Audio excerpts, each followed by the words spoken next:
Well, we're going to talk about hobbling, and perhaps the first question a lot of people ask is, why would you ever hobble a horse? And there are several reasons. The number one reason is hobbling is one of the best disciplines to teach the horse to stand. But also, when you hobble, you're teaching the horse attention span, you're teaching the horse to follow your leadership, you're teaching the horse to trust you, and you're increasing the horse's ability to learn yet another task. So hobbling is a very important part of horsemanship. The practicality of hobbling, I worked in Nevada for many years, and there's no place to tie a horse in Nevada when you're in the desert. So we would hobble our horses at night. And we hobbled them so that we knew they'd be there the next morning, because it restricts their movement slightly. If you hobble properly, it should never injure the horse, nor should it ever cause the horse any trauma or discomfort. So what I'm going to show you now is how I introduce a horse to hobbling. I want you to know I've never worked with this horse before, and this horse does not know how to hobble. I'm using a thin, braided, soft cotton rope. Don't ever use nylon. Nylon will cut the horse.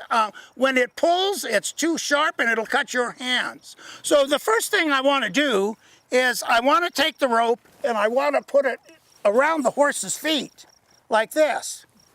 Now, if you have a horse that gets a little nervous with ropes around their feet, I suggest you do a lot of desensitizing like this.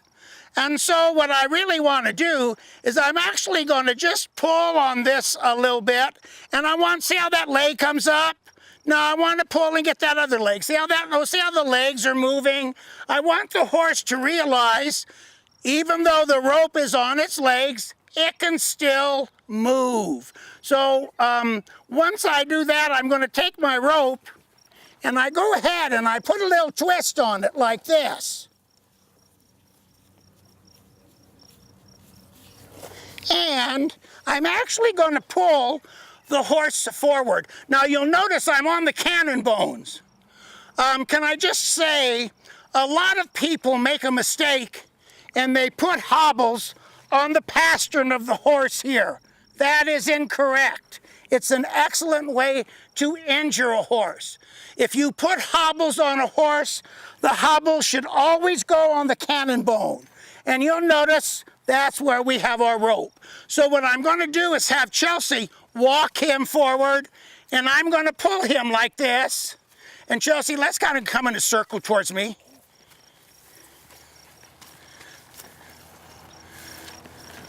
Yeah, just keep going in a full circle.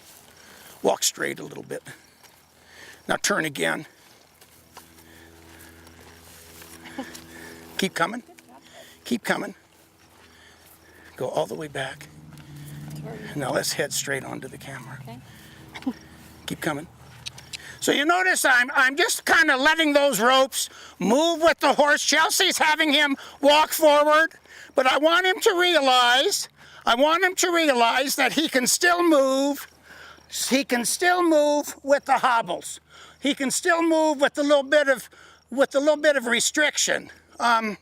Some people would just put the hobbles on, turn the horse loose in an arena and let it run and jump. And that's certainly the wrong way to teach a horse to hobble. First of all, it scares them. Second of all, they can really injure themselves. We don't want that at all. So now what I'm going to do is we're going to intensify the rope just a little bit. You want to back him up so he's kind of squared. So I'm going to take the rope and I'm going to actually put it around him again. So there's a little bit more intensification. And I want to walk the horse. We're going to walk it out. We're going to walk it in a circle a little bit. Ready? Okay.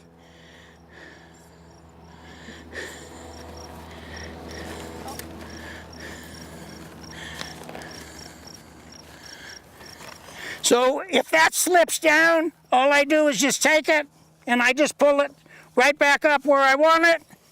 Let him walk again. Uh-huh. Now see, that's very normal. That's what we're going to get. We're going to get that little hop, that little jump.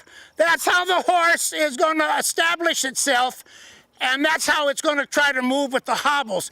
It'll kind of hop forward a little bit. That's what's going to happen. I think probably we can go ahead, and I think we can put these hobbles on this horse, and I think we'll be fine with it. So, Colorado Saddlery has an excellent selection of hobbles. I'm using this particular hobble, which is a leather-lined hobble. So when you put the hobble on, what I want to do is I want the hobble to fit so that it's going to slide on the foot a little bit, but I don't want it to fall below the pastern. So if it goes here, I want it to stay above the pastern. So you want to make this tight enough so that stays above the pastern.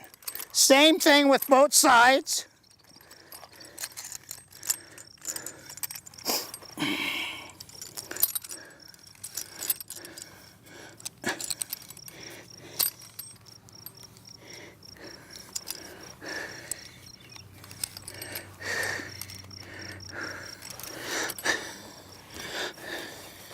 So you can see these are going to move a little bit.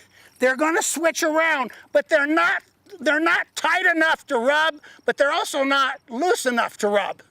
Very important when you set these.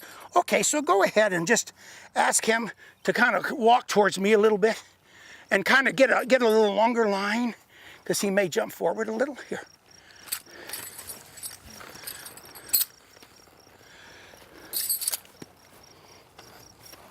I like to go nice and slow, take the horse in a circle, and you'll notice that he's not breathing hard, he's not nervous, he's not upset, his mouth is not real tight, his eyes are not all swollen up, you know, his nostrils are not flaring.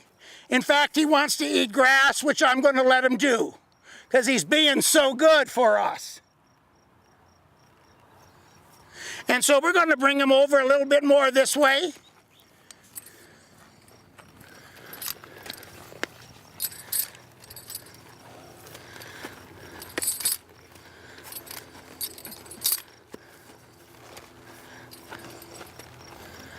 So that's how you hobble a horse to introduce a horse, and that's the reason why we like to use hobbles.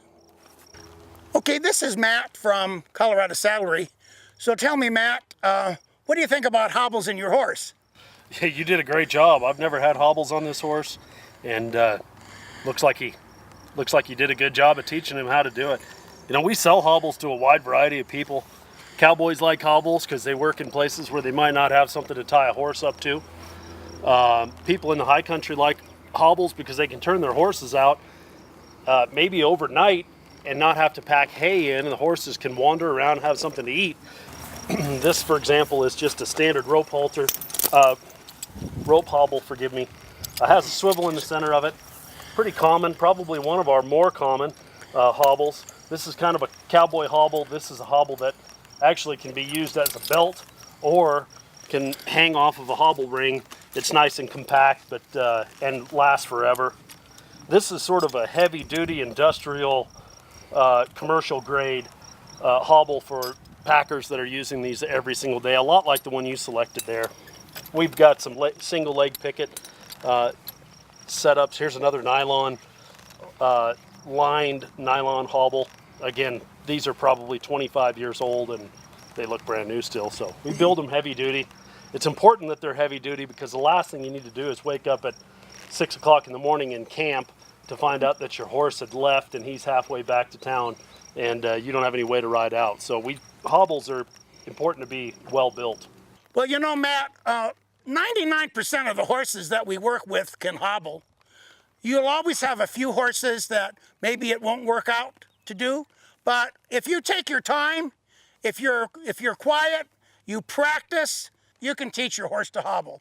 And there's plenty of trainers available that will help you in selecting the hobbles that you need and also training that horse to hobble. You know, one of the benefits to teaching your horse how to hobble, even if you don't plan on doing it somewhere, is that if you teach a horse that he has control over himself when he gets bound up, now all of a sudden this horse gets his foot over a wire fence, right? Or a rope around this foot, he'll be able to manage that. Instead of going into fight or flight mode, he might actually stand and let you remove that, right? Oh, absolutely. We know horses get into things all the time, and sometimes it's out of the ordinary all of a sudden. And you're very right. Hobbling certainly helps the horse know where their feet are, and it also teaches them some of their personal discipline. Where do I go? What do I do when my feet feel like this?